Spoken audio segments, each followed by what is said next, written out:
First of all, thank you, everybody, for having come out today for this press conference. I really appreciate it very much. Today is day 10 of Hunger Strike and Spotlight. The Hunger Strike is going pretty well. It's been quite an adventure to fast this long. I'm under the watchful eye of a doctor and my wife, who's a nurse. I still have energy and a clear mind. This morning was the first day that I had some minor stomach cramps. I'm kind of thinking maybe I was nervous about coming and facing you all. The Spotlight is doing more than pretty well. Thousands of people all around the world are doing all kinds of things to spread our cause. Thanks to all of you who continue to work so hard. To complement and boost the efforts of these committed supporters, I'm announcing now that this week we will launch a substantial social media campaign. It will be expensive and extensively broaden our reach. Now, I'd like to correct a couple of errors that my media friends right here have made. Now, I don't blame you. I fomented the errors in the first place. Now I'm going to correct them. First, I am a bishop. You've been referring to me as an ex-bishop or former bishop. This is in error. Here is the doctrine of the LDS Church. Once a person has served as a sitting bishop, he retains his title of bishop regardless of whether or not he currently shepherds a congregation. So please, refer to me by my proper and rightful title, Bishop Sam Young. So Tad, of all people, I would expect you to be putting Bishop Sam Young because you are fully in the church and understand our doctrine. Today, I am speaking as a Mormon bishop with the authority of a Mormon bishop. In a few minutes, I will be issuing a challenge as a Mormon bishop to the apostles of my church, the very apostles who bestowed upon me the title, responsibility, and authority of bishop. Second, one of the media outlets clearly misunderstood me. They claimed that I don't want people to join our church. Let me correct that right now. We have a huge missionary force whose goal is to seek out converts. I'm fine with people joining the church, perfectly fine with people joining the church. However, I believe in being honest and upfront.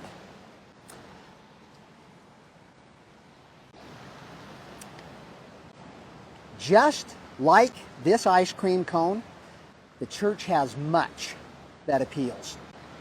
The missionaries freely teach all about those good things. Good for them.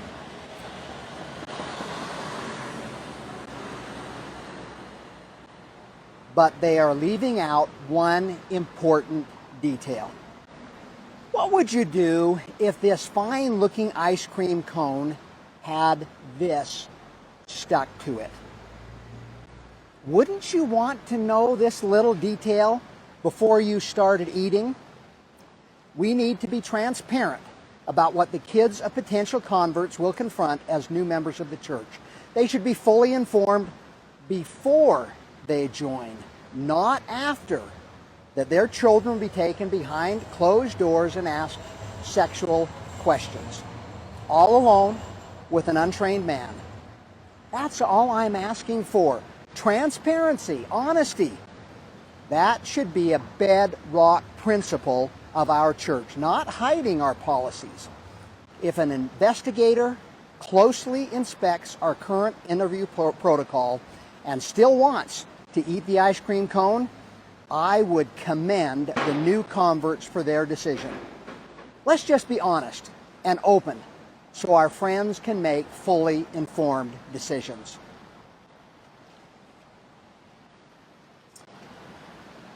At this time, I'm going to now direct my words to the 15 apostles of the Church of Jesus Christ of Latter-day Saints. Yesterday, I discussed with my wife what I'm about to do in a couple of minutes. Towards the end of our conversation, I said this: what I do tomorrow could carry a legal risk. The church is filthy rich. There's a possibility that they could sue me for what I'm about to do. There's no way that I have the resources to defend myself. They have the power to crush me and totally wipe out my finances. I've already spent a big chunk of our retirement. Their crack legal team could destroy the rest. She responded, "Honey, we have a big tent. I'm willing to make that our home." Oh man, do I appreciate her support. She knows that our cause is just, that we are on the right side of Mormon history. Speaking about legal matters, dear apostles, I'd like to share with you something a serving bishopric counselor said yesterday. Here in Salt Lake City, he's an attorney. Quote, "You are right on the legal perspective. It is insane. I refuse to do one-on-one interviews. They are all with parents or out in the open in the hall. It is insane that we continue subjecting our bishops to dreadful liability. The world knows this is insane. Your crack legal team has to know it's insane. If they don't, fire your crack legal team. They're incompetent. I have provided you with thousands of testimonials of damage done by bishops. Elder Christofferson has read those thousands of testimonials. The cat is out of the bag. You can no longer claim innocence of not knowing. Once you accepted those books, once you read them, you are complicit in further harms to children if you stand still. Society no longer tolerates the outdated and irresponsible practices that our church employs. You, as apostles, receive a handsome compensation for your calling. Our bishops receive zip. Yet they personally shoulder the frontline liability of lawsuits, not you. This is insane. If a minor reports bad conduct by a church leader who is all alone with her talking about sex, whose reputation is on the line? Not yours. Nope. It's the reputation of the poor, unpaid, and untrained bishop. This is insane. Now,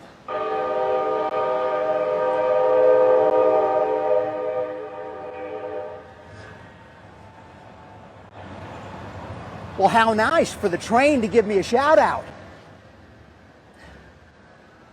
Now, my dear apostles, I make an open challenge in front of the world to you.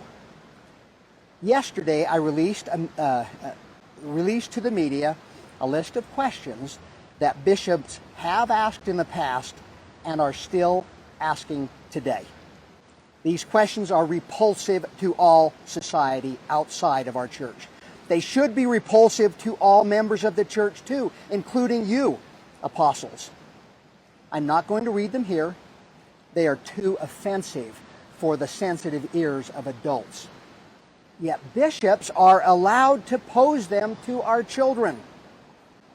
I'm asking every newslet here to share the link to the questions. They've already been shared with hundreds of thousands of people on social media. I'm asking all my friends to continue to share these questions everywhere. So, the world is rapidly becoming aware of what our kids are being subjected to. Here is my challenge. I challenge you, the apostles, to pick just one of those 29 questions and state to the world that at least one is off limits for a bishop to ask a child. Just one. Recently, you told us this about bishops and their interviews. Quote, they are counseled to not be unnecessarily probing or invasive in their questions, unquote. This implies that there are some probing and invasive questions that are necessary. To me, the 29 questions are totally unnecessarily probing and invasive and disgusting. 1. Which one is out of bounds? Is do you masturbate improper? That was the question that was asked to my innocent 12-year-old daughter, all alone behind a closed door, without my knowledge, or certainly without my permission. Or would it be, do you masturbate under or over your panties? Is that one off limits? There has got to be at least one question that is unnecessarily probing and invasive. If you do have a hard time picking one, summon that crack legal team of yours. I think they'll pick every single one of those 29 questions. Over the last few months, I have worked with my teeny tiny crack legal team. They told me initially that we couldn't sue the church to stop bishops asking these horrendous questions.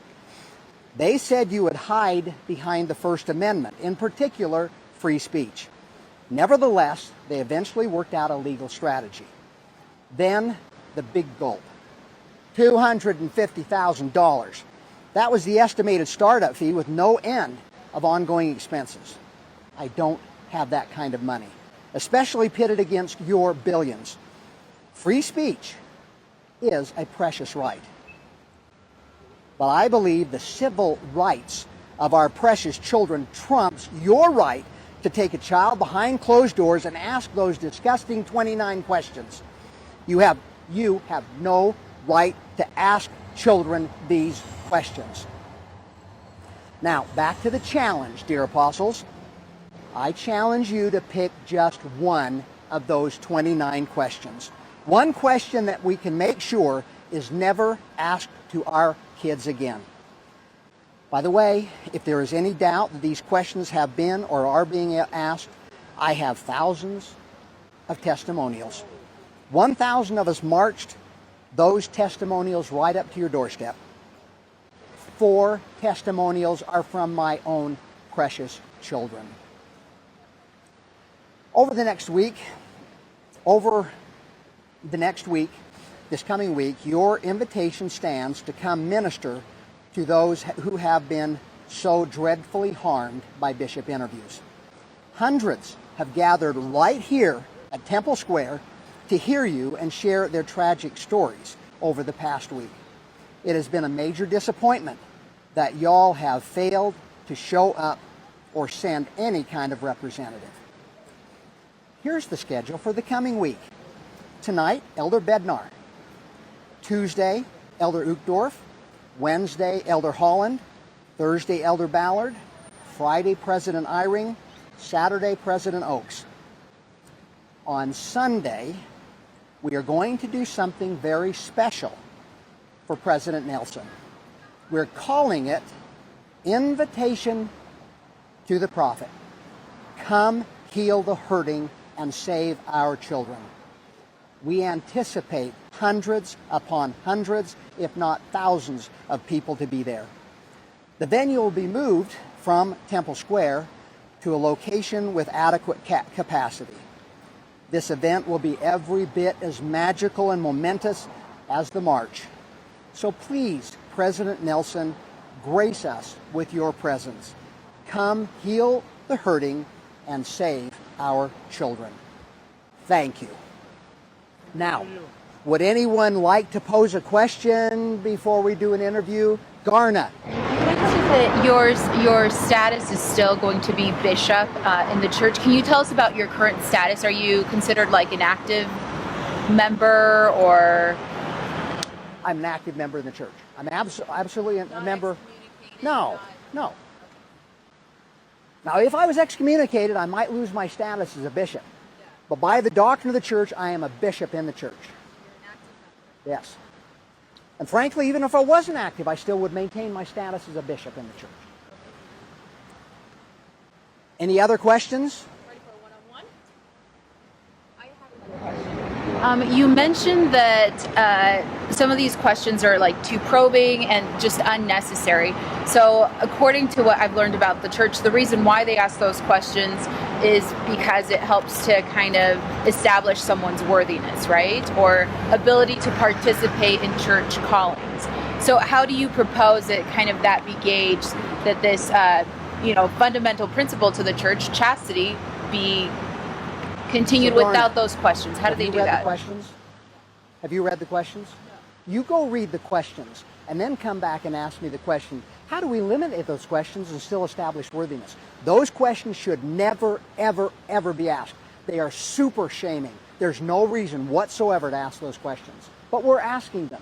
So how should they go about establishing someone's worthiness or ability to be chaste? That's a good question. That's not my job. I can go about giving all kinds of recommendations, which I have. Now, frankly, to ask a child, do you live the law of chastity? That is a sex question, period. So where does that go? That is something you're saying you shouldn't ask. I'm saying no way. And here's why. I have not been saying that until this week. In fact, I made that decision only a couple of days ago, and here is why. First of all, it's a sex question. The child is now confronted with, do I tell the truth or lie? Or if they say, yes, I live the law of chastity, what are they saying yes to? Or I don't know what that means. That opens the Pandora's box to all those damn questions that we are hurting, harming, shaming our children. Just asking those questions is shaming to a kid. Okay, so the law of chastity, asking that sex question. As a father, I would never permit that anymore. If the bishop has direction to find out if that child lives the law of chastity, I would say to that bishop, you never talk to my child about sex. That's sex. That is my business, my family's business. I am going to raise my family in all areas, including sexuality. But that question has the opportunity to shame my child. So you're not going to ask that. If you want to ask that question, you ask me in private without my child there, and I will answer for my child. For heaven's sakes, when we have girls' camp. So no questions about chastity. That is no sex question. That is a sex question. No chastity question. Let me tell you how I reached that conclusion. Not to the child. No sex questions to the child. Here's how I reached that conclusion a couple days ago.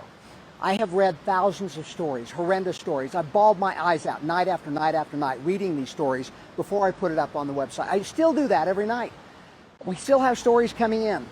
And suddenly the gears meshed. I'd heard it several times that a child, 12-year-old, sitting there in the bishop's office, and the bishop's asked the child, do you live the law of chastity? And the child, this is the most vulnerable children we have, those that have been sexually abused, whether by their own parents, or whether by their neighbors, or by a church member, or a church leader. They are super vulnerable. They don't understand what's going on with them except they internalize it and feel like it is their fault. That is an common interaction with a child and the sexual predator, that they want to keep it secret, that if they let it out, it'll harm their parents, it'll harm this, it'll harm that. So when the question is posed, do you live the law of chastity? They feel even worse inside. We are not trained for that kind of thing. Our bishops are good people, the vast majority. We do have pedophiles in the bishoprics, but the vast majority of our bishoprics are good. If they have that vulnerable child that is being sexually assaulted, has been sexually abused, and they ask a sexual question, they're not trained to do that. So I'm saying get every sex question out of there. And that is an ambiguous question anyway that can result in the opening up to those 29 questions. You go read them, Garna. I want you to see why nobody should ask this. But just to kind of go along with what you're saying, so let's say you do have a child that is being sexually abused by mom or dad or loving relative or whoever, 80% are by someone they know, right? So if you have a child in that case, wouldn't it kind of open the opportunity for the child to speak up and say what's happening, maybe even could potentially bring help in if they spoke to a trusting bishop? So Garner, you're talking about the potential to open it up for that vulnerable child. It has the potential to. It also has the huge potential for harm. Let's get rid of the potential for harm and then look for ways that we can help identify situations. You know, there is training for this. There's what's called bystander training, but we give none of that training in our church. Everybody in the church, if we're concerned about sexual abuse, every member of our church should receive bystander training, including the bishops, so we can observe, you know what, this child is exhibiting symptoms of this. Maybe it shouldn't be the bishop calling them in to talk to them. We should be consulting with experts on this, trained counselors. So great questions, Garna. Sam, how do you feel about the law of chastity? I think the law of chastity is a super important part of our doctrine. But let's get it out of these. How do you teach it then in your family? Well, we first of all teach it in the church. And I would teach it in my family too. And I do have taught it in my family. But I didn't realize that. So I was a bishop. I didn't go through though. I never pronounced one single question out of those 29. So we can go about teaching the law of chastity without pulling children in behind closed doors and interrogating them with this probing, invasive questions. If a bishop had a parent come in and talk to the child, would you still say don't talk about the law of chastity in that setting with the parent present? Okay. So personally, I would say absolutely not. I don't know how my child's going to take that. I don't know how the bishop is going to propose it. I don't know where it goes from you live the law of chastity, the child, well, I'm not sure what that means. Well, you're supposed to know what that means. No, I would not allow that. But again, that's the parent's purview. Once you get a parent involved, okay, let them help make the decisions on what is going to be talked about. But do not go into sexually explicit questions, and I personally believe, do you live the law of chastity is absolutely a sex question.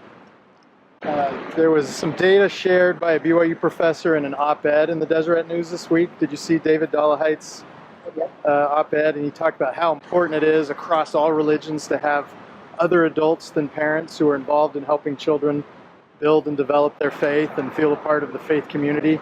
Do you feel like you might end up isolating children from that help? Okay.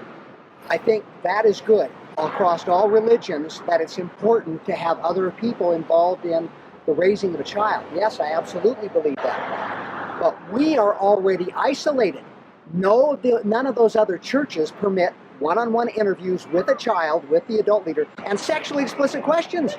So he needs to add that to his thing. We need to involve people just like the other churches. Let's go be like the other churches and implement the safety procedures for our own children. The apostles have already received this revelation. I don't know why they're releasing it. Maybe it's like the blacks in the priesthood, that they're waiting for all the 12 to be on board with it. Maybe that's what they're waiting for. Quit waiting for anything. The church is ready to have the very same protections that our children have every place else. We've got a cockroach in our ice cream. Let's get rid of that. What makes you think they have this revelation? Do you have any information? Where does that come from? First of all, I've talked to some people in headquarters that every single person I've talked to has had no objection to us doing this, but they're not apostles. I've had some say, yes, Sam, we need to do this. But if you look at the steps that have been made since this movement was started out, we've made baby steps towards it. And what makes me think that? Because I have respect for the prophet of our church. I can't be sitting there thinking, man, the prophet is super behind on this. He is allowing our children willy-nilly to let our children be harmed. And I've got respect for my God, my Savior, Jesus Christ, that he has pronounced, you better protect the kids or millstone, drown in the sea. So I respect Jesus Christ, I respect the apostle, the prophet. I am going to attribute the very best to them. They've received the revelation. We are ready for it.